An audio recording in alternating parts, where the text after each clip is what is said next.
Si Idol Monching. 12 ang Gold Cross. 1, 2. 12. Isa ang DCS. 1 Distinguished Conduct Star, the second highest military award. Ang Gold Cross ay the third highest military award. At saka, ang dami kasi. After that, may kasunod yun, sir, na nakadalawang operation kami sa Mindoro dyan. Next time naman, ang sunod, it was ang target na namin. Yun pa rin yung target namin, yung NOD, sir.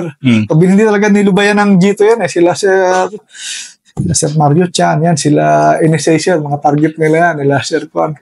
Si NSA, si Kwan, sir. Edanyo. Sir Edanyo. Yan sila, mga major tayo sila nun, sir. At saka meron dyan tayong intel officer na matigas na anong araw, si Sir Kwan. Dyan sa Southern Luzon. Meron yan silang matigas na intel officer. Puro AA niya lahat yung ginagamit dyan sa Southern Luzon. So, ang target namin dun, sir, was the Kwan NOD. This time, ano yan? This time, ano yan siya, sir? Pinpointed siya. Merong na-layout na yung kampo nasaan may Golf Charlie na. Actually, walang Golf Charlie, but yung general area, so alam niya, dyan sa Mamburao. Ang target namin doon was the NOD led by Conrado Silva, secretary ng NOD during that time. I think that way back 2008. So, yung mga operations namin dyan talagang so it was Army-initiated project, target. So, talagang nandun din lahat ng resources namin. So, ang target namin sa Mamburao, yung NOD kasi yan sila yung nag-organize ng mga activities and ng mga programs and plans. Yan ang plans and programs na unit ng CPP-NPA. So sila yung nagka-calendar ng mga rallies, saan gaganapin yung mga rally, paano i-organize, and then yung kanilang mga political activities, mga mass action. So doon yan nila lahat pinaplano, nila-layout. So yun yung target namin. And most of the members were mga galing sa universities yan, mga academy, mga scholars na nandun. Mga think tank din. Then, sila yung nagtatranslate ng mga doctrine, ng mga lessons learned. So, doon yung ginagawa sa NOD. So yun. So, ang maganda naman dito, ang isang lessons learned na nakita ko doon is, maganda yung target niya. So, meron din kaming guide na galing doon sa loob mismo. Estudyante siya, tanim siya ng Intel, tagal na, pinag-aaral ko, hindi nakapasok, so ilabas, so ang sabi ng G2, so pwede nang i-neutralize yung NOD. However, ang problema, nung before kami pumunta, sir, from Mindoro, from Manila, nakay kami ng Navy boat, so na-delay yung movement namin because of yung weather condition, yung sea condition actually. So supposed to be magdadak kami ng before 3 o'clock. However, yung hindi na consider yung tide. So, parang low tide pa siya. So, hindi makakabigit yung barko. So, it was delayed for 1 day. So, during that time, ang problema siguro doon, yung guide na ginamit, yung AA na ginamit doon, is nandun siya, parang nakapag-isip siya. Kasi during that time, nagbi-briefing. So, kung lumaban, talagang patayin pagka lumaban. So, ganun yung pala, may girlfriend siya doon sa loob. Tagal na siya, sir. So, but anyway, so, nung nandun na kami sa loob, so, ginaguide niya kami. So, hindi niya kami nilid doon sa kampo. Niligaw niya kami. Sabi niya, tapos nung nandun na kami, sabi niya, parang nawawala-wala siya. Nag-disoriented yun ang sabi niya. Galit na nga yung mga tropa. Sabi ko, galing siya doon na campus, so imposibleng hindi alam. So, at that time, parang kasi inabot na kami ng umaga, so hindi pa niya maturo. Ang layo na kami, lampas-lampas na kami doon sa target. Nagbaybay kami ng ilog, so, nung tanghali na kami umabot, gusto na nga sakalin nung isang taga-ISU yung AA nila. Sigurado, na-layout na. So ako, pinabayaan ko lang. However, pag nandun kasi, I will not stop from kung ano lang yung sinabi mo sa akin. I will make an extra effort. So definitely, kasi nanghihinayang ako sa pagod ng tropa, yung mga preparation. So talagang, sabi ko, hindi tayo babalik hanggat hindi natin nakikita yung kampo na yan. Yun naman yung ko. So ang ginawa ko pabalik, so sabi ko, ang general description niya kasi, malaking ilog, tapos sanga na ilog. Ilampas niya kami, sir. Ilang ilog lang naman yung nadaanan namin, mga 4 lang nasa parang tributary river. So, main river, may mga tributary na paakyat sa mga bundok. So, mga 4 yung nalampasan namin. So, ang ginawa ko, sabi ko, isa-isahin natin yung mga ilog na yan hanggang sa pabalik. Kaya lang, that was, after mga 9 o'clock na, sir, nung nag-decide kami na, i-abort na pabalik, sabi ng nila Sir Ed, tsaka nila Sir Mario. So, sabi ko, sige, sir, best effort lang kami, clear na lang namin tong mga area na to. So, yun na. So, nung nag-clear na kami, kaya lang, before that, siyempre, umaga na, sir, medyo may nakita na kaming tao na tumakbo. So, definitely, compromise na yung operation pagka ganon. So, mga indicators na yun na talagang medyo may tinatago yung mga tao pagka ganon na nakakita ka ng mga civilian, biglang tatakbo. Ibig sabihin, it might be kalaban o kaya yung kanilang mga pasabilis o yung kanilang mga matodyan. So, but anyway, so, ganon lang kami, sinuyod-suyod namin. So, dun, pag clear namin dun sa isang tributary, so may nakitang post yung isang tropa, nagradyo, so yun na yung kinlear namin. So, true enough, nandun talaga yung kampo na nilampasan lang namin. Obviously, hindi maliligaw yung van, yung kung alam na alam niya. So, talagang sinadya niya lang na hindi niya, So, anyway, nung pagdating namin sa kampo, makita mo sir yung buo pa yung wala lang yung mga tao tsaka mga baril nila. May naiwan pang baril na isa Tapos, mga laptop, yung itsura ng kampo was good enough to accommodate mga siguro 30 persons, sir. Pero mapapansin mo doon, may mga daming babae kasi may mga napkin, may mga gamit ng babae. So, halos half of them were female. So, din ang kinuha. Tapos, maganda yung kampo nila, sir. May generator. Yung marinig yung generator, nakabaon, tapos naka-cover yan, sir. So, may ilaw yung kampo nila. Tapos, may bakery pa sila doon. Nakita mo yung sa kitchen nila. Merong yung minasa na harina, hindi pa nila naluluto. Ibig sabihin, umalis sila doon before breakfast. So, yung mga itlog, hindi pa napiprito, nandun pa sa tray. Parang may nabuksan lang na 2, may naprito na 2.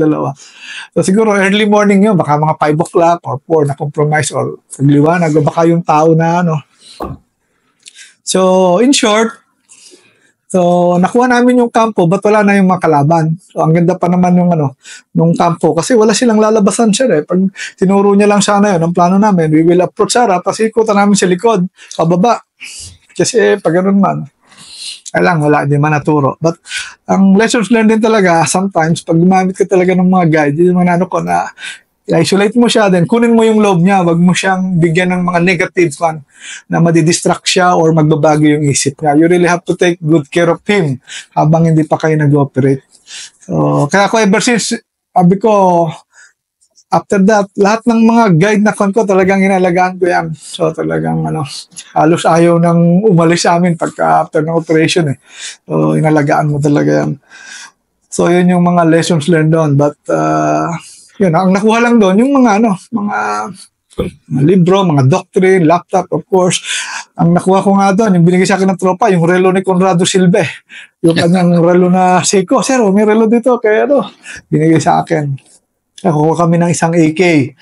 Tapos, mga gamit na, mga documents with, of course, intelligence value. Kaya maraming mga, doon nakita yung mga plano ng NPA, paano sila nag-conceptualize ng mga, nila, sir, mga programs nila. Doon pala yan sa NOD talaga na, ino-organize yung mga mass action, political rally, sino yung contact dito, saan yan, anong date, so yan sila. Parang ginagawa na nila for the, sir, for next year na parang the following year na. At daming libro. Mga intellectuals talaga yung nandyan sa NOD. So yun. So, nakatakas sila. But, ang sabi ng hindi na i-pursuit, so, balik lang kami. So, pagbalik namin, so, meron kasi kaming nakuha doon meron kaming nakuha ng mga tao doon na medyo ng konti. But nagreklamo pa yan, nagkakaso pa nga sila doon But na-clear din eventually. Hindi naman namin pinatay kung parang metro pa lang na, siyempre minsan hindi mo maiwasan na pagod, hirap, tapos gata ng isang tropa. So nagreklamo. So yun yung isang mga operations namin sa Mindoro nung nasa pan. And then, pagbalik namin doon, so na-relieve na si General, si Sir Kiram. sumunod na si Sir Dennis. So, nagpalitan na sila, sir. Si Sir Dennis, si late Colonel Dennis Bumanglag, PMA Class 91. So, siya rin yung nilagay doon sa akin. Sabi uli sa akin ni Sir Arpel, ni aming G1, O Moncheng, okay na yung stock ko. Si Dennis naman yung ano mo dyan, yung alalayan mo dyan. Yes, sir. Sabi ko. Yung mga yan sila, yung mga huling nagsiyo yan, sir, sa Ranger, na mga pinagkwalo. Sabi ko, sige, sir. Kaya, anyway, doon na kami sa Quezon. So, it was during that time, bagong mupo pa lang si Sir Late Dennis, 2 months pa lang siya, sir, nung naka-score kami ng malaki dyan sa Quezon. Pero kami, na-assign na kami doon. Si Sir Kiram Graho pa yung CEO ko doon. Actually, mga naka 6 months pa yata kami doon sa, sir, sa Quezon. Parang kayo yata pinalta namin doon, sir, PIP Company. Hindi na ako PIP Company. Wala ka na noon. Port na ako. Tama, sir. Si Sir Chris Namorte. Siya. Ang CEO doon, tsaka sila Gino. So, ito yung generation namin. Gino, Ginolbay. Ito yung mga players sa generation namin. Pag-alis nila, kami yung pumalit.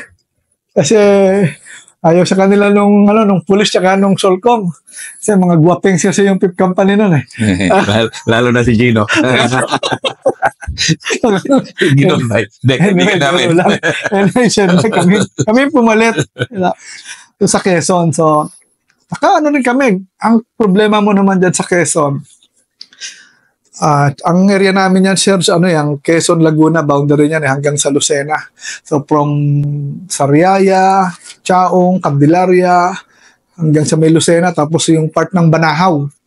So, yan yung playground namin. Ang kalaban naman dyan, sir, is very mobile. Magagaling yung kalaban dyan. Naglalaro sila in boundary ng Laguna, Batangas, tsaka Quezon. Magugulat ka yung report dyan. Ang nandyan nun, sila Ka Roger ang sabi nila.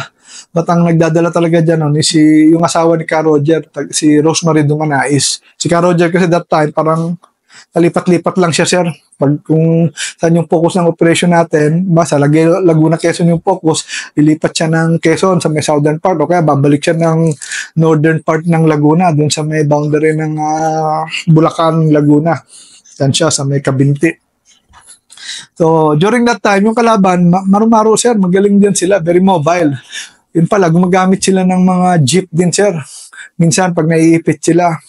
Tapos, hindi talaga sila nagtatagal sa area. Eventually, nung nag-operate kami dyan, palaging may report. Nandun sila, strike kami. Wala. Nakita dito, strike na naman kami. Wala na, sir. Kasi, yun pala, siyempre, ang Ranger, pag binigay sa iyo yung report ng araw, o plano kayo, strikein nyo, madali lang naman kasi accessible, sir, dyan May mga kalsada dyan, may mga barangay road, patag lang dyan sa Sariaya, Chaong, Candelaria area. Tsaka hanggang San Juan, Batangas. Ang problema doon, talagang umiikot lang sila. Isang grupo, pero akita mo, in 1 week, nilang umikot, paghabulabulin mo, sir, So, anyway, napapattern naman namin minsan. So, alam na namin kung saan talaga yung mga barangay na tinatambayan nila after a while. Kasi ako, mahilig akong mag-collect talaga ng ng data, ng information. So, every operation, sinusulat ko saan yung mga pinupuntahan nila, sino yung bahay, ang itsura. Meron akong sarili kong logbook, sir, pag nag-operate. Sa Ranger, ganyan naman tayo, sir, Diba? So, mini-maintain ko yan, Pag nag-operate, yung mga reference dyan, parang natutunan ko yan kay General Del Llosa. Siya ang dyan, sir, Diba? So, nung commandant siya, sir, so, inadapt ko yun. And then, nung matagal na kami, 5 months, talagang ganun palagi, sir. And ako, as a EXO pa lang ako noon, EXO. Ang platoon leader namin, si Boy, 3 kami, sir, Boy Almonares, ako, at saka si Sir Dennis Bumanglag. So, ang nung sabi ko, dito, kita nyo yung dapat lahat tayo, we should collect information. Huwag nating i-rely lang sa mga intel unit dito. Sabi ko, everybody should be an intel operative. Mas lumabas kayo ng kampo. Payagan ko kayong ako ang EXO nun Siyempre, ako nagre-release ng mga content. Sabi ko, payagan kitang mag-overday dyan, pero pagbalik mo, dapat may info ka. Or meron kang nare-recruit o nakakausap na pwede natin dyan sa area. Even yung mga mess sergeant ko nun, sir. So, ang instruction ko dyan, pag lumabas siya ng malengke, lahat ng mga, pati security guard sa bangko, sir, bubulahin niya, tarkadahin niya, tanungin niya kung kamusta niya yung mga pogi, ganyan ako. Pati yung mga suki niya doon sa sir. So, ganon. Tapos yung mga ibang tropa, yung mga mahilig maglabas-labas dyan, manligaw-ligaw, so ganon din. So, true enough, nung itong may sergeant namin, sir, si late Cortez, may sergeant pa yan, hindi pa siya operator noon Pero nag-start na siya ng gano'n kami. So, one time, after ng operation na naman namin, sir, pati there was a time na dinala yung test mission doon, sir. Hindi namin mahuli-huli yung kalaban. Ang bilis. Lagi kaming late. So, natapos na yung test mission. Hindi kami na-enkwentro dyan. Ang pinakamalapit lang is abutan namin, pero paalis na. Takbo na. Konting enkwentro lang. Takbo na naman sila. So, andulas.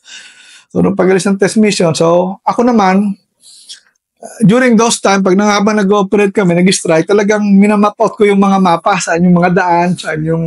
Alam ko kung pag merong nandito uli, alam ko na kung saan dadaan. Tapos pag nangangahoy, sasama rin ako dyan, sir. Mangahoy yung tropa, naka-6 ba yan Mayroong bansuhan doon, puntahan yan. So naghahanap kami ng mga daan yan sa mapa, sa GPS. Tapos, so talagang naano ko sir yung mga kalsada dyan. So kabisado ko.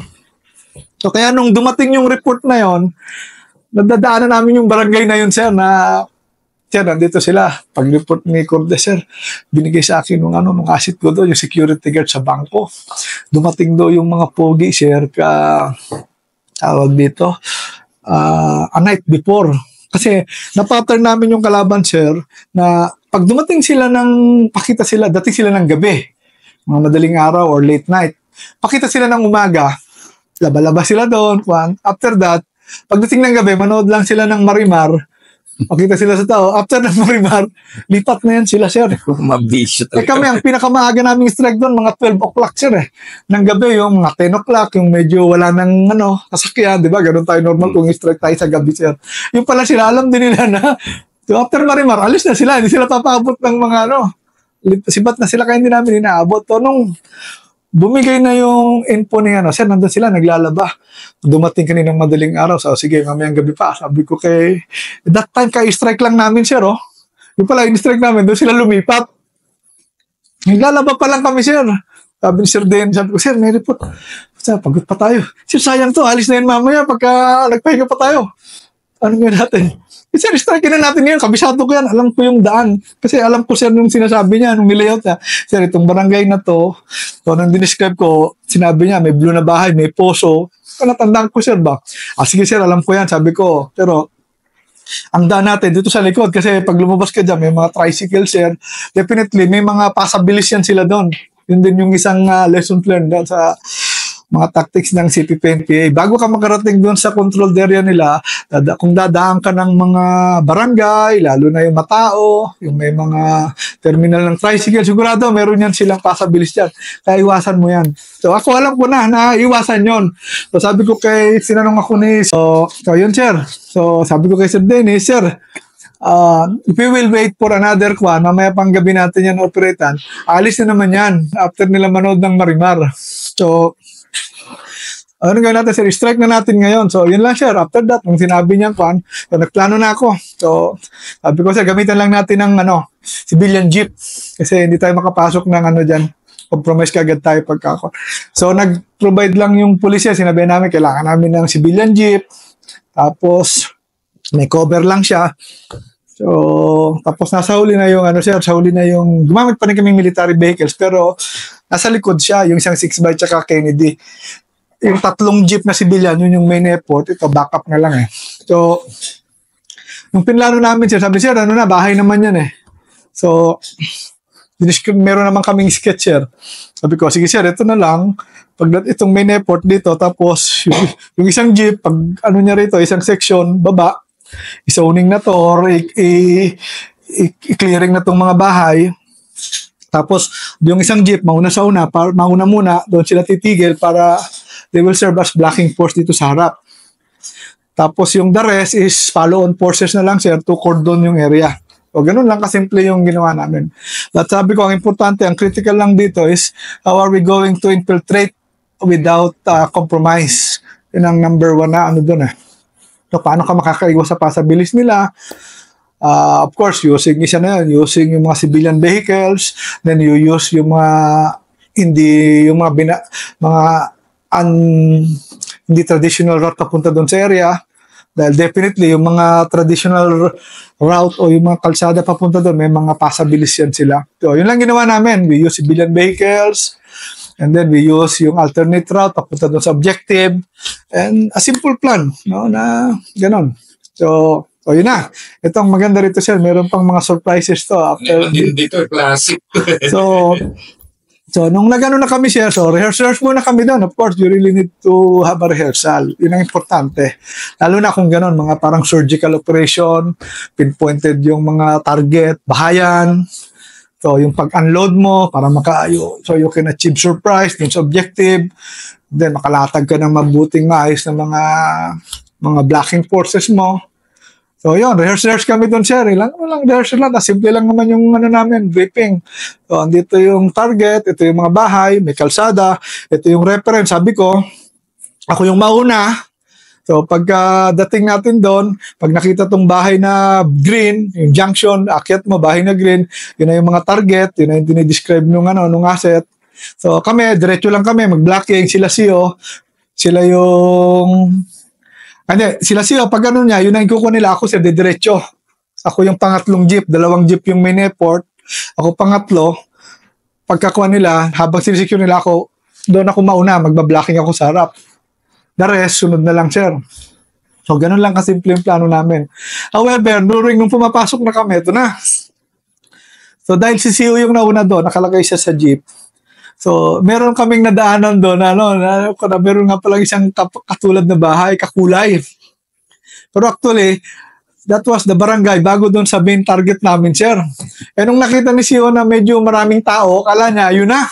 Okay. So, binaba niya yung dalawang section, yung main airport. Nung pagdako, ang bilis sabi ko, mali, hindi yan. Nandun pa yung target natin. So sabi ko, tawag agad ako kay CEO. Sabi ko sa kanya, sir, hindi pa yan ang target natin doon sa barangay. Mauna na ako doon, sumunod na kayo kasi makukompromise na tayo para abutan pa natin. So, pero nakababa na sila, sir. Nag-start na silang mag-search sana ng bahay. Balikan sila ngayon. Ako, nauna na yung isang jeep ko. Ito na. Pagdating ko doon sa area, so sabi ko, sige lang, tumbukin na natin yung target nila CEO, doon na tayo. Problema, ang dala ko, sir, isang team lang. Bali, halos yung driver, civilian, tapos meron ako isang team, tapos may radyo man ako. So ilan lang kami? 9 lang kami, sir. Blocking lang kami. So, sabi ko, sige na, diretso na tayo. So ito na. Sila Tehoso, yung team ni Tehoso, ang kasama ko doon eh. So, pagdating doon, so ang sabi ko, ganito habang nasa jeep kami siya, nagbe-briefing ako. Sabi ko, pagbaba nyo, so, tayo bawat bahay, body-body lang. Ikaw, kung ano yung unang bahay, yung lead scout, tsaka guide, pasok ka. Ikaw, team leader, pasok ka, pasok. Tapos, pag matapos yung maklear yan, lipat kagad kayo kung may mga bahay pa doon sa harap. Ganun lang, sir. So, ako sige, susundan ko lang kayo. So, ito na. So, pagbaba namin ganyan, pagtigil siya ng so, kalsada yan. Ito yung mga bahay, nasa right side. Tapos, so, paglapas namin ng junction, yung green na bahay na sinasabi, baba kami doon. So, baba yung tropa. So, nung body-body, sir, di baba kami, ang bilis eh. So, nung pagbaba namin, sir, mga 5 bahay din yun eh. Hindi. 5. So, 4 dito, tapos may nakahiwalay ng konti na isa, tapos may katapat na isa. Nandun pala yung kalaban sa dulo, sir. Wala pala dito sa 4 na bahay na, Yun lang. So, dalawa. So, yung panghuli, sir, yung guide na, tsaka ako na lang naiwan, tsaka yung radyo man. Nung pagdating ng namin sa last na bahay, doon po narinig na naglagutukan na yung mga bandolier nila. Tsaka parang may yung mga, alam mo sir, bandolier na nakababa, di ba? Mm-hmm. Tapos pagkuha yung crack na, basa. Untugan yung mga magazine, narinig mo eh. Gusto na ko nandun. Kasi wala sir dito ang putok eh. Ngayon, from the last bahay na sinesearch ng tropa, actually ako na magsesearch sana nun eh. Hindi ko na tinuloy dahil lang na ito, parang wala naman tao. Dito ako nakarinig ng mga lagutok. Dito, tapos, so sabi ko doon sa radyo mo, sunod ka na. Niras up po yung bahay, sir. Na alam mong may laman. Oh, sir, may laman yun. Sabi ko, Rambo ka talaga eh. sa nakita ng mga tropa yun eh. Tapos, tamang-tama, sir, nung time na yon, yung sila CEO, yung isang jeep niya na una, nandun na, nakasunod na sila sa amin. So, nung nakita nila, nung patigil na sila dito, nung nakita nila ako, halos patigil na yung sasakyan nila, sir. Nung didikitan ko na yung last na bahay. Pero naka-under pa sila. So, nung pagdikit ko sa bahay, ang bahay, sir, half ano siya na stone, tapos yung mga plywood, tapos kahoy, yero na siya, sir, yung barangay. So, pagdikit ko doon, pagdikit ko nung sa pinto, daming bata, sir, yung mga bata, umiyak. Dalawa, sir, kasama ko yung radyoman ko, sumusunod sa akin. Pero ako yung nauna. Sunod ka lang. Yung pasok ko doon sa pinto, pagbungat ko sa pinto, mga bata at saka yung babae kagad nakita ko, sir. Nung pagtapat ko, may palabas ng NPA, nakabaril na. So, duro na kami ng NPA. Pero may mga bata sa loob, sir. Laglag, sir. Nung paglaglag, hindi ako pumasok ng bahay. Naggano lang ako doon, kumover lang ako doon sa gilid ng pinto. Sabi ko, pagkapasukin ko, kaming bata. So, maya, yung harap naman ng kwade, nagkaputukan na siya. Double tap lang naman. Ako maunang putok wala pang. Maya, may sumilip na isa doon sa may bintana. Yung parang bintana ng bahay na baril. So, pinutukan ng radyoman ko. So, tawid siya, balik siya. So, eto na. Yung pala, yung isang bahay na pinasok ko, parang siguro 3 lang ang laman nun siya. Yung isang babae, yung pala si Rosemary Dumanais, umawak ng bata. Tapos yung 2 escort niya. Tapos yung kabilang bahay siya, may laman. Nandun yung mga 3 yata na NPA din. Tama-tama, buti na lang, nung nagkaputukan ako dito, yung sasakyan na isa, nandun na halos sa tapat ng bitin ng bahay. So, yun yung 3 NPA na nandun, ang pinutukan yung tropa na nakasakay sa sasakyan. Buti. Nawala yung attention ko. Kaya sa akin, sir, kasi open ako kabila lang ng kalsada, sir Kaya, kumpis ako. Tropa na dito. Buti, snappy CEO mo pala. Buti mabilis na isang team niya siya, tapos si CEO, nandito pa siya sa likod. Hindi pa pala. So, pagdating namin doon, putuka, yung tropa daw, talagang, nung pumutok ako, nakatigil na sila. Nung narigla putok, buti ang bilis silang bumaba. Nung nakareact nung nasa kabilang bahay, halos pa-cover na sila. So, walang tinamaan. So, yun yung in-address nila itong kabila. So, dito nila napatay yung 2, sir. At dito, 2 rin. Tapos may 5 yung, 4 yung body count. Pero ang nakuha naming baril doon, 11. So, yung iba, mukhang naglalaba, wala doon sa sir. Tapos yung iba, nasa bayan daw. So, basta 4 lang. Tapos ang na-engage namin doon, siguro mga 3 rito, 3, tapos meron pa doong bahay. Pero wala na, sir. Yung dulo, hindi na namin. Meron pa palang laman doon sa kabila. So, parang 3 yung occupy nila So, batang na-neutralize namin doon. Kasi dito, 3, sir Dito, 5 pala, 5. Pero yung mga baril, sir, nandun lang sa bahay. Nung pumasok na ako, pagbaka na sila rito. So, ito na yung pinasok namin, itong bahay na isa. So, nung pagpasok ko sa bahay, nandun na, naka lang naman mga baril, sir. Siguro may 4 pa na baril na doon, nakasalansan. Hindi ko man pinansin, dinumiretso ko kasi inabol ko yung isa, lumabas sa likod, sir Buti na lang, ito sila CEO. Pagbaba nila, sir, dito sila sa likod, dumaan. So, nahagip nila yung isa, patay. So, tama-tama. So, yun na, sir. Tapos dito yung tumakbo na isa, yung babae, patay din yun. Hindi pa siya si Rosemary Dumanais, parang assistant niya lang siya. Nakasigarilyo pa daw yung babae nung paglabas ng bahay, naka-baby armor. Sabi ni Tehoso, naninigarilyo pa yung babae, may sigarilyo pa, nung pinutukan kami. Ganun ba? Buti mabilis kayong mag-exit sa jeep. So, anyway, yun lang siya. Nung hinabol nila isa, na-neutralize naman nila yung babae. Tapos yung isang tumakbo, parang dali din nila, bali 5.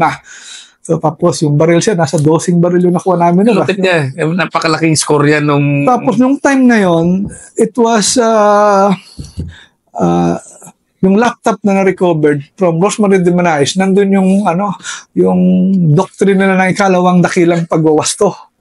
So, doon na-uncover yon yung kanilang strategy ng 2 dakilang pagwawasto kay Rosemary Dumanais, yung asawa ni Carl Roger. So, it was naging ko ng intel yun, sir So, na-uncover nila. Malaking, yung intelligence value nung nakuha namin. Kaya gulat na gulat, sir, yung mga taga-intel. Sabi nila, yung trabaho nila, ang tagal, sir Paano daw namin nakuha? Sabi ko, wala kaming gasgas. Ang maganda doon, sir, wala kaming gasgas. Walang galos yung tropa ko doon, sir. Talagang rin. And ang isang factor din doon was before kami ma-deploy kasi ng Quezon, we underwent yung refresher training. So yun yung ginawang focus namin noon kasi si Boss Kiram, shooter yan, sir eh. So sabi niya, Muching, turuan natin ng mga tropa ng mga CQB, mga kwan. So nagamit namin doon. So rin, talagang it has its own purpose eh, no? Nung mga ganun sir eh, no? During that time, talagang very accurate yung namin. Confident kami pumasok ng bahay dahil katatapos lang namin ng mga CQB training, ganyan. So, of course, it contributed doon sa Kaya sa Ranger naman talaga, pag walang ginagawa, bagbag yan, training ng training yan eh. So that when opportunity knocks, talagang you are prepared and skilled enough to make sure na magiging successful yung mga mission natin. O dalawa yan eh, hindi lang skill, there should be an opportunity. Kung magaling ka, wala ka namang opportunity, so hindi ka makakahit ng target. May opportunity ka, hindi ka naman skilled, so wala rin, palpak yung operation mo. It should be go hand in hand. You should prepare for the opportunity by enhancing your skill, and you should create opportunity for the right target. So, yun yung mga lessons learned yan. Yan si Rambo. Naku, napakadami kasi itong war stories ba? 2-0.